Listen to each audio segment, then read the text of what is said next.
Like the 2016 Aprilia RSV4, the Tuono 1100 also was one of our favorite bikes of last year. In fact, we gave it our Hooligan Award for 2016. So here it is, the 2017 model, and has it gotten better? Yeah, it has in little ways, primarily electronics.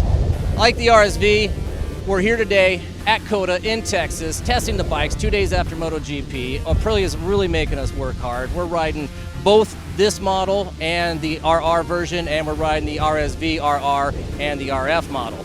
So same with the RSV. The big differences are electronics. You've got a quick shifter going up. You've got an auto-lifting downshifter on this. You've got a full-color TFT display up front. Like the RSV also, it comes with cruise control, which is kind of cool. Watch out, BMW S1000R. Big news also is going to be Brembo M50 calipers all around. Everybody's got those this year. So what's it like to ride this bike at Circuit of the Americas? It's freaking great. I mean, it's basically an RSV with a little less bodywork and some handlebars on it.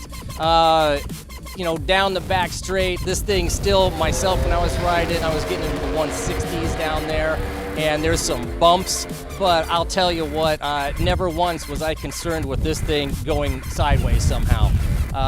It's just rock solid stable at those kind of speeds without the sort of fairing protection that you get with the RSV.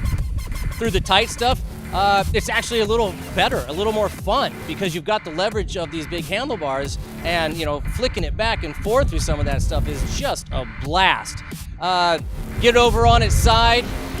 It maintains its line, you know, fantastically, just as well as the RSV. The gearing's going to be a little tighter, so you're going to be shifting a little bit more often. You're going to not carry the same, you know, gear pattern around here that you did with the RSV. We found out immediately because we did our morning sessions on the RSV, kind of got all our braking points down and shifting markers down, jumped on this guy and was like, whoa, okay, this is a little different. The nice thing with this also is, like, coming off a really slow corner against the RSV, I mean, they're almost like dead even. The bottom end and mid-range on this guy is fantastic. You're going to lose out a little bit on the top end, you know, but otherwise, and we've said this many times before, these naked bikes with the more comfortable seating position make fantastic bikes to ride to the track, do a track day, and then ride at home. You know, the RSV is not a terribly uncomfortable bike, but you know, this guy's just a little bit more comfortable, and it's a little less money too. So if you want to save a few bucks and basically get the same performance that an RSV would have, I mean, you know, this is it. So we'll find out pretty soon. We usually do our bike selection for Bike of the Year awards around August, and I'll tell you what this thing's bringing to the game this year in 2017, as far as its upgrades electronically, it stands a really good chance of staying on top of the other hooligan bikes out there. For the full review of this guy, all the pictures and all the detail work, check back at Motorcycle.com. We'll see you there.